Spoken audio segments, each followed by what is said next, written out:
কিন্তু 2 মাস নতুন সরকার এসছে, আমরা কি পেলাম যদি হিসাব করি? 2 মাসে সবকিছু হয়ে যাবে না। 2 মাসের 1.5 লক্ষ লোক কাজ হারিয়ে ফেললেন এই পশ্চিম বাংলাতে, প্রায় 1.5 লাখ। এই মুহূর্তে আমাদের রাজ্যে বহুল চর্চিত বিষয় হচ্ছে রেল হকার, পথ হকারদের সমস্যা। প্রায় 30টা স্টেশন, গোটা রাজ্যের 30টা স্টেশনের রুটি রুজি চলে গেল। যারা মাথায় পলিথিনের প্লাস্টিক লাগিয়ে, পলিথিন লাগিয়ে ভাবছিল নতুন সরকার এসছে, এবার ওই পলিথিনটা পাল্টে হচ্ছে অ্যাসবেস্টার হবে বা টিন হবে, তাদের মাথা থেকে পলিথিনটাকেই তুলে নিয়ে চলে যাওয়া হলো এবং তারা এই রোদ, জল, ঝড়, বৃষ্টিতে রাস্তায় কাটাতে বাধ্য হলো। আর যারা হকারি করছিলেন, জীবন জীবিকা কোনো রকমে বাঁচিয়ে রাখার চেষ্টা করছিলেন, সেই মানুষগুলো উচ্ছেদ হয়ে গেলেন তাদের কাছ থেকে। 60 বছর 70 বছর এখানে ভ্যাবলার লোকজন আছেন। আমি ভ্যাবলা স্টেশনেতে মিটিং করতে এসেছিলাম, তো ভ্যাবলার ইতিহাসটা আমি জানবার চেষ্টা করেছিলাম যে ভ্যাবলা স্টেশন, এই চাপাপুকুর, এই বসিরহাট, এই সন্ডালিয়া, হাসনাবাদ, এই স্টেশন, এই রেল অঞ্চল সম্পর্কে বসবাসকারী মানুষ কত বছর থাকে। দেখলাম ভ্যাবলাতে, চাপাপুকুরে, বসিরহাটে যে মানুষ রেলকে কেন্দ্র করে বসবাস করছেন তাদের ইতিহাস 100 বছরের বেশি। যখন পূর্ব বাংলার সাথে পশ্চিম বাংলাকে যোগাযোগ করবার জন্য ট্রেন চালানো হলো, তখন ভ্যাবলার অস্তিত্ব আছে, তখন বসিরহাট স্টেশনের অস্তিত্ব আছে। মার্টিন বান, তারপর ইন্ডিয়ান রেলওয়ে, তারপরে এই Martin Burn, East India railway, British railway, আর স্বাধীনতার পরে ইন্ডিয়ান রেলওয়ে। আর যেমন 1946, 47 দেশভাগ, অসংখ্য মানুষ, এই সমস্ত অঞ্চল, গোটা বাংলাতে বহু অঞ্চলে অসংখ্য মানুষ, কেউ হাওড়া স্টেশনে নেমেছেন, কেউ শিয়ালদা স্টেশনে নেমেছেন, কেউ এখান থেকে একটু দূরে গোজাডাঙ্গা বর্ডার, কেউ আর একটু দূরে বনগা বর্ডার থেকে টপকেছেন, হাতে ছেলেটা মেয়েটার হাতটা ধরা আছে। ওপার বাংলা থেকে কেউ হয়তো টেবিল নিয়ে এসছেন, কেউ হয়তো ঠাকুরের পিঁড়িটা নিয়ে এসেছেন। এরকম অসংখ্য মানুষের বাস ওই রেল স্টেশনকে কেন্দ্র করে। এই উচ্ছেদ হয়ে যাওয়া মানুষের তলেই মানুষগুলো আছে, তারা বাস করলেন এবং সেই সময় এরা পেশা হিসেবে বেছে নিলেন এই পেশা। বঙ্কিমচন্দ্রের উপন্যাস থেকে শুরু করে রবীন্দ্রনাথের লেখা থেকে শুরু করে সাদা কালো সিনেমা শুরু হওয়া, উত্তম সুচিত্রার সিনেমাতেও ছিল এই হকাররা। গোটা পৃথিবীতে হকার আছে, আমাদেরও ছিল। আমরা দেখলাম যে বলল বিজেপি মানে হচ্ছে কি না কি করে দেবে। আর সেদিনের তো কথা শুনেছিলাম 2014 সালে, আর 2 মাসের প্রাপ্তিতে দেখলাম আজকে দিন না, আমাদের জন্য সবচেয়ে খারাপ দিন। এবং আমরা আমাদের অভিজ্ঞতায় বুঝলাম যে বিজেপি হিন্দুত্বের কথা বললেও বিজেপি আসলে বড় লোকদের দল, বড় লোক হিন্দুদের দল। এই যে শামীমদা বলছিলেন যে আক্রমণের শিকার দলিত মানুষ, মতুয়া, মুসলমান, সমাজের নিম্ন আয়ের গরিব মানুষ, প্রান্তিক আয়ের মানুষ, এই মানুষগুলো আক্রান্ত হলো এদের উপরে। প্রথম যেদিন নির্বাচনের রেজাল্ট বেরিয়েছে সেদিন আমাদের আমি দেখছিলাম কামারহাটিতে ছবি দেখেছি, বুলডোজার চলছে, আর সেই বুলডোজারের মুখে 6 জন বসে রয়েছে। আমি বুঝতে পারিনি। আমরা তো জয়ের মিছিল অনেক দেখেছি, আপনারা তো অনেক বেশি দেখেছেন জয়ের মিছিল। একদল জেতে নির্বাচনে, একদল হারে, আবির হয়, বোম ফাটানো হয়, ফুলের মালা, অনেক আলোচনা হয়, ঠিক আছে, আরো কিছু হয়, সেটাও 2011 সালের পরে দেখেছিলাম। আমাদের আক্রান্ত হয়েছে পার্টি অফিস, আক্রান্ত হয়েছি আমরা, আমাদের রক্ত ঝরেছে বিভিন্ন অঞ্চলে, আমরা দেখেছি। আমরা দেখলাম এই বুলডোজার চলছে। এর মধ্যে একদিন নৈহাটি থেকে ফিরছি, কমরেড দেবজিতের সাথে একসাথে আসছি বাইকে করে, দেখি বুলডোজারের মুখের মধ্যে এরকম 5-6 জন বসে রয়েছে। আমি জিজ্ঞেস করলাম, দাদা নির্বাচন হচ্ছে ভাই, রেজাল্ট বেরিয়েছে, বুলডোজারের কি? ও আমাকে বললো, তোমার বুঝতে একটু ভুল হচ্ছে, এর কদিন পরে বুঝবে। বুলডোজার হচ্ছে বিজেপি দল, এখন আর ডবল ইঞ্জিনের সরকার না, বিজেপি দলটার প্রতীক হচ্ছে বুলডোজার। ওরা ওদের বীরত্ব শৌর্য বীর্যের প্রতীক হিসাবে বুলডোজারকে মনে করে। এবং দেখো বুলডোজার কিভাবে চলছে, গরিব মানুষের ঘর, বস্তি, কলোনি, রাস্তার ধারে দোকান নির্বিচারে ভেঙে দিচ্ছে, কিচ্ছু জিজ্ঞেস করছে না, কিচ্ছু দেখতে চাইছে না। আর ভেঙে ফেলার পরে উল্লাসে মেতে উঠছে এবং সেই বুলডোজারের মুখের উপরে কয়েকজন বসে রয়েছে। আমরা 2 মাসে পেলাম, 2 মাসে নতুন একজনের কাজ পেলাম না। 2 মাসে আমাদের মিড ডে মিলের খাবার থেকে কি করে সপ্তাহে একটা ডিম পেত বাচ্চারা, কি করে ডিমটাকে মিড ডে মিলের খাবার থেকে সরিয়ে দেওয়া যায় আমরা পেলাম। আজকে যখন এখানে আসছিলাম দেখলাম আমাদের পার্টির রাজ্য কমিটির সদস্য কমরেড তাপস সিনহা আক্রান্ত হয়েছে। আমরা বলেছিলাম যে মুখোমুখি লড়াই হবে, নির্বাচনের আগে বলেছিলাম এই তৃণমূল দল বলে কোনো দল থাকবে না। আপনি এখন দেখুন বালিশ তৃণমূল না ঘাসফুল তৃণমূল না কালীঘাট তৃণমূল, এই নিয়ে প্রচুর ঝগড়া হচ্ছে। কিন্তু আপনি আপনার পাড়ার অভিজ্ঞতায় বুঝতে পেরেছেন, জোর করে পঞ্চায়েত দখল করেছিল, জোর করে পৌরসভা দখল করেছিল, জোর করে পঞ্চায়েত প্রধান হয়েছিল, জোর করে জেলা পরিষদের প্রধান হয়েছিল, সিম্পল পালিয়ে গেছে, নয়তো ভালো তৃণমূল হয়েছে, নয়তো বিজেপির কাছে টাকা পয়সা দিয়ে অ্যাডজাস্ট করছে, আর নয়তো বলছে আমি আর রাজনীতি করব না কাল থেকে। এই সংখ্যাটা। আর আমরা বলেছিলাম আক্রমণটা হবে আমাদের উপরে, 1 সিট পাই 0 সিট পাই, মতাদর্শগত ভাবে এই বিজেপি আরএসএস এর সাথে লড়াই আমরা চালিয়ে যাচ্ছি। ওরা যখন এসআইআর এর নামে লক্ষ লক্ষ মানুষকে ট্রাইব্যুনালে পাঠিয়ে দিল, ওরা যখন লক্ষ লক্ষ মানুষের নাম ভোটার লিস্ট থেকে বাদ দিয়ে দিল, আমরা বলেছিলাম এটা ওদের রাজনৈতিক এজেন্ডা। আজকে নির্বাচন হয়ে গেছে, অন্য কোনো দলের কোনো হুঁশ নেই যে 26 লক্ষ 27 লক্ষ মানুষ এদের কি হবে।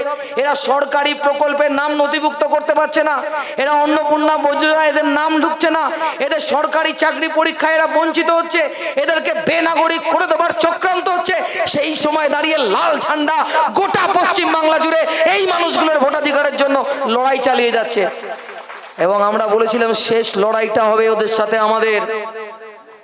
ভারতবর্ষের সরকার গঠন করলো বিজেপি আরএসএস, আনন্দ করলো। ত্রিপুরায় যখন লাল ঝান্ডা হেরে গেল, নাগপুরে মোহন ভাগবত মিষ্টি বিতরণ করছে, লোকে জিজ্ঞাসা করছে যে আপনি ত্রিপুরায় তো মাত্র ছোট রাজ্য, 2টো মাত্র লোকসভা আসন আর কতগুলো মাত্র হচ্ছে বিধানসভা আসন, আপনি এখানে মিষ্টি দিচ্ছেন। বলল উত্তরপ্রদেশে জিতে এত আনন্দ পাইনি, মধ্যপ্রদেশে জিতে এত আনন্দ নেই, রাজস্থানে জিতে এত আনন্দ নেই, উত্তরাখণ্ডে জিতে এত আনন্দ নেই, কিন্তু লাল ঝান্ডাকে হারিয়ে আমাদের আনন্দ, কারণ ওদের সাথে মতাদর্শগত লড়াই হচ্ছে আমাদের। এবারের নির্বাচনের পরে ভারতবর্ষের প্রধানমন্ত্রী বলছেন, যখন ভারতবর্ষে দাঁড়িয়ে কেরালায় সরকার পরিবর্তন হয়েছে, বলছে স্বাধীনতার পরে ভারতবর্ষে কোথাও বামপন্থীদের কমিউনিস্টদের সরকার নেই, ভাবনার পরিবর্তন। অবশ্যই ওদের সাথে ভাবনার আমাদের পরিবর্তন। কিছু কুচো কাঁচা তৃণমূল পাড়ায় একটু মাতব্বরি করেছিল, একটু রংবাজি করেছিল, তারা ডিম টিম খেয়ে বাড়ি ঢুকে যাচ্ছে। আর বড় তৃণমূলরা দালালি করে ভালো তৃণমূল হচ্ছে, টাকা পয়সা দিয়ে ফিট করে আমার আপনার উপর আক্রমণ সংগঠিত করছে। আর নির্বাচনের রেজাল্ট বেরোনোর দিন থেকে আরামবাগে 2জন সিপিআইএম কর্মী, শীতলকুচিতে খুন হয়ে গেছেন মন্টু মিয়া, গতকাল রাত্রিবেলা আক্রান্ত হয়েছে তাপস সিনহা। প্রতিদিন আমাদের কমরেডদেরকে আক্রান্ত, রক্তাক্ত করা, তাদেরকে বিভিন্নভাবে আক্রমণ করা, তার চক্রান্তও চলছে। কারণ বিজেপি বড় লোকদের পার্টি, ওরা বুলডোজার দিয়ে গরিব মানুষের ঘর ভাঙছে, আর লাল ঝান্ডা গরিব মানুষের পার্টি ওই বুলডোজারের বিরুদ্ধে, ওই পথ উচ্ছেদের বিরুদ্ধে রাস্তায় দাঁড়াচ্ছে। আপনার খাবার মিড ডে মিলের যখন বললো মিড ডে মিল ইসকনকে দিয়ে দেবে, এখন হাইকোর্টে গিয়ে বলছে না না আর কি দেবো কি দেবো না। শামীম দা আমার থেকে ভালো জানে, বলতে পারবে, আর বলতে পারছে না কথাটা। আমরা জিজ্ঞেস করেছিলাম 2 লক্ষ মহিলা কাজ করে, তারা 2000 টাকা 3000 টাকা মাইনে পায়, এদের কাজের কি হবে? ভাবেনি এদের কাজের কথা। আর গণতান্ত্রিক অধিকার আপনার, রাতের অন্ধকারে এনকাউন্টার হয়ে গেছে। অনেকে বলছেন আপনি কি এই ধর্ষণের বিরোধিতা করছেন? না, অবশ্যই করছি। আরজি করে রাত জেগেছি। মমতা বন্দ্যোপাধ্যায় যখন ধর্ষণকে ছোট ঘটনা বলেছেন, তার বিরুদ্ধে কোনো মোদি, অমিত শাহ, কোনো শুভেন্দু অধিকারী রাস্তায় নামেনি। সেদিন এই শুভেন্দু অধিকারীরা মমতা বন্দ্যোপাধ্যায়ের সঙ্গে ছিলেন, তখন লাল ঝান্ডা রাস্তায় নেমেছে। এই 15 বছরে যখন ধর্ষণে পশ্চিমবাংলা 1 নম্বর জায়গায় গেছে, প্রতিবাদ করেছি আমরা। কিন্তু ধর্ষণ কাণ্ডের পরে, বারুইপুরের ঘৃণ্য ঘটনার পরে যে লোকটি রাজসাক্ষী হওয়ার কথা, সে রাতের অন্ধকারে পুলিশি এনকাউন্টারে মারা যাচ্ছে, কোনো ভিডিও প্রকাশিত হচ্ছে না। প্রশ্ন আমরা করবই, এটা গণতান্ত্রিক ব্যবস্থার অঙ্গ হতে পারে না। আইনের শাসন প্রতিষ্ঠিত হলে আইনের মাধ্যমে বিচার পাবে। এই 2 মাসে 7 জন নাবালিকা সহ 7 মেয়ে ধর্ষিতা হয়ে গেছে। আগের মুখ্যমন্ত্রী যেমন স্নিপার ডগের মতন বলে দিতে পারতেন গানেশ্বরী কিভাবে ঘটনা ঘটেছেন, এই মুখ্যমন্ত্রী সকালবেলা হলো ঘটনা, বিকেলবেলা খরচ বলে কে দোষী আর কে দোষী নয় কারুর সাথে কথা না বলে এই মুখ্যমন্ত্রী বলে দিচ্ছেন। আর এই মুখ্যমন্ত্রীর বলে দেওয়া টাঙেতে পুলিশ তার পেছনে চলছে। সেদিনও পুলিশ ছিল দলদাস, আজকের পুলিশও হচ্ছে দলদাসে পরিণত হয়েছে। আমাদের সেই লড়াই, আমাদের সংগঠিত পঞ্চায়েত, পৌরসভা কোনো অস্তিত্ব নেই, জেলা পরিষদের কোনো অস্তিত্ব নেই। 13-14টা আপনারা এই মিটিংয়ে আসতে গিয়ে দেখেছেন বসিরহাটের 13-14টা ওয়ার্ড জলে ভেসে গেছে। পঞ্চায়েতগুলোর কোনো কাজকর্ম হচ্ছে না, আবাস যোজনার কাজ বন্ধ হয়ে গেছে। চোর ডাকাত খুনিগুলো তো ঘুরে বেড়াচ্ছে, ছেড়ে দিন। মানুষের যে ন্যূনতম পরিষেবা, যে পঞ্চায়েত পৌরসভায় পরিষেবার পাওয়ার কথা ছিল, সেই পরিষেবাগুলো পর্যন্ত ধ্বংস হয়ে গেছে। আর এরা হচ্ছে সমস্ত কিছুকে বন্ধ করে, বিধানসভার বক্তৃতায় আপনি শুনছেন অন্য কাউকে কথা বলতে দেবেন না। বিজেপির রাজ্য সভাপতি বলছে বিকাশ রঞ্জন ভট্টাচার্য যত কম কথা বলে তত ভালো। মুখ্যমন্ত্রী হয়ে মমতা বন্দ্যোপাধ্যায় বলেছিলেন আমাদেরকে 10 বছর লিউকোপ্লাস দিয়ে থাকতে হবে। আর এই সভাপতি ভোটের জেতার পরে বলল যে আমাদের দরজা কোনো তৃণমূলের জন্য খোলা নেই। আর গতকাল দেখলাম 3 জন তৃণমূল থেকে রাজ্যসভার সাংসদ যেদিনই তারা রিজাইন করলো, পরের দিনই তারা বিজেপির রাজ্যসভার প্রার্থী হয়ে যাচ্ছে। ইতিহাসকে বিকৃত করা হচ্ছে। আমাদেরকে বলা হচ্ছে তোমরা সেকুলার, ধর্মনিরপেক্ষ। গালাগাল। ভারতবর্ষের সংবিধানে ধর্মনিরপেক্ষ কথাটা লেখা রয়েছে। ভারতবর্ষের স্বাধীনতা আন্দোলনের ইতিহাসের শিক্ষা আমাদের কাছে। আমাদের এই বসিরহাট, তেতুলিয়া, আমাদের এই আন্দোলন সংগ্রামের পীঠস্থান আকরাম খানের কথা বলছিলেন শামীমদা। বীর বিপ্লবী তিতুমিরের নামের বাস স্ট্যান্ড বারাসাতে, যে তিতুমির বাঁশের কেল্লা বানিয়ে ব্রিটিশ রাজের বিরুদ্ধে লড়াই করেছিল, সেই তিতুমিরের নামে বাস স্ট্যান্ড পরিবর্তন করার চেষ্টা করা হচ্ছে। বলা হচ্ছে ভারতবর্ষের স্বাধীনতা আন্দোলনের ইতিহাস থেকে আমাদেরকে ভুলিয়ে দেওয়া হচ্ছে। ভারতবর্ষের স্বাধীনতা সংগ্রামের ইতিহাসের নায়ক আমি আপনি ছোটবেলায় বড় হয়েছি, কি পড়েছি কি পড়িনি জানি না। বাড়ির দরজার সামনে 23শে জানুয়ারি হলে আমার তো মনে আছে ছোটবেলায়, কত ছোট তখন কিচ্ছু বুঝি না, কিন্তু বাড়ির সামনে নেতাজির জন্মদিন হলে একটা নেতাজির ছবি নিয়ে বাবাকে বলতাম একটা মালা নিয়ে আসো, আমি নেতাজিকে একটা মালা দেবো। সেই নেতাজিকে পর্যন্ত গুন্ডা বলে অভিহিত করছে।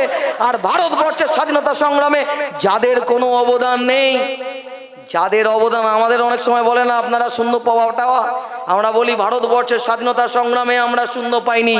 ওখানে অনেক লোক আছে যেখানে আমাদের সঙ্গে থাকা লোক পরবর্তীকালে আমাদের সঙ্গে এসছে, এমন অনেক মানুষ আছেন। আর স্বাধীনতা সংগ্রামে আরএসএসের কথা হচ্ছে শূন্য। যারা ভারতবর্ষের স্বাধীনতা সংগ্রামে গদ্দারি করেছিল, বিশ্বাসঘাতকতা করেছিল, ব্রিটিশের দালালি করেছিল, তারা আমাকে আপনাকে দেশপ্রেম শেখাচ্ছে। তারা আমার আপনার বহু লড়াই আন্দোলন সংগ্রামের মধ্যে দিয়ে অর্জিত অধিকারগুলো, শ্রম কোডের মধ্যে দিয়ে শ্রমিকের অধিকার, সংবিধান পরিবর্তনের মধ্যে দিয়ে আপনার গণতান্ত্রিক অধিকারকে কেড়ে নেওয়ার চেষ্টা করছে। ফলে লড়াই করতেই হবে। মন্টু মিয়ারা খুন হবেন, তাপস সিনহারা আক্রান্ত হবেন, প্রতিদিন আমরা আক্রান্ত হব। আমাদের লাল ঝান্ডা, এই আক্রান্ত লাল ঝান্ডা প্রতিদিন রক্তের ফোঁটায় ফোঁটায় আরো লাল, আরো উজ্জ্বল হবে। ও তৃণমূলকে ভ্যানিশ করে দেওয়া যায়, কিন্তু হিটলার পারেনি, মুসলিনি পারেনি, সিদ্ধার্থ শঙ্কর রায়া পারেনি, লাল ঝান্ডাকে ভ্যানিশ করতে কেউ পারেনি। লাল ঝান্ডা কিন্তু মানুষের স্বার্থে, মানুষের দাবি নিয়ে লড়াই করেছে। ফলে আমাদের এই পার্টি অফিস লাল ঝান্ডার লড়াইকে সামনে এগিয়ে নিয়ে যাওয়ার লড়াইয়ের অফিস হিসেবে পরিণত হবে। এবং যারা আজকে খুব বড় বড় কথা বলছেন, যারা আজকে উদ্ধত আচরণের মধ্যে দিয়ে মানুষের গণতান্ত্রিক অধিকারকে কেড়ে নিচ্ছেন, যারা প্রতিনিয়ত বুলডোজার রাজ চালিয়ে আমাদের স্তব্ধ করার চেষ্টা করছেন, তাদেরকে একটা বলবো, ইতিহাসের শিক্ষা এটাই, ইতিহাস আমাদের শিক্ষা দিয়েছে। কাজী নজরুল ইসলামের কবিতার দুটো লাইন সব সময় মনে রাখবেন। মমতা বন্দ্যোপাধ্যায় ভেবেছিল যা বলছে সবকিছু ঠিক, ও আর ওর ভাইপো মিলে পশ্চিম বাংলাটাকে জমিদারি করেছিল, আর মানুষ কিন্তু আড়ালে ওই কবিতার দু লাইনটা বলেছিল যে কালের চক্র অক্রবক্র ঘুরছে তা অবিরত, আজ যারা কালের শীর্ষে কাল তারা প্রধানত। আর এ পাড়া ও পাড়ায় হঠাৎ 3 দিনের যোগী বিজেপি হয়ে যারা বাড়াবাড়ি করছেন তাদেরকে বলবো, আজ যারা করছো বাড়াবাড়ি, পরে তোমাদের হবে না কোনো ছাড়াছাড়ি। সিপিআইএম রাস্তায় থাকবে, সিপিআইএম রাস্তায় ছিল, সিপিআইএম রাস্তায় থাকবে। এই পার্টি অফিসটাকে জনগণের অফিসে পরিণত করুন এবং বসিরহাটের এই অঞ্চলের যে ঐতিহ্য লাল ঝান্ডার আন্দোলনের, এক খাদ্য আন্দোলনের ঐতিহ্যবাহী বসিরহাট, তেঁতুলিয়ার মাটিতে শহীদ হয়েছেন নূর ইসলাম, সেই আন্দোলন সংগ্রামের তেভাগা আন্দোলনের ঐতিহ্য এই বসিরহাটের মাটিকে ছুঁয়ে আছে। সেই ঐতিহ্যকে সামনে নিয়ে আগামী দিনে মানুষ মানুষ মানুষ জনগণই শেষ কথা বলবে, আর সেই জনগণের নেতৃত্ব দেবেন লাল ঝান্ডা, আর সেই নেতৃত্ব প্রদানকারী অফিস হিসাবে আমাদের অফিসটা পরিণত হবে। এ কথা বলে প্রত্যেককে ধন্যবাদ, লাল সালাম, নমস্কার, আদাব জানিয়ে আমি আমার কথা শেষ করলাম। ইনকলাব জিন্দাবাদ, দুনিয়ার মজদুর এক হোক। ধন্যবাদ।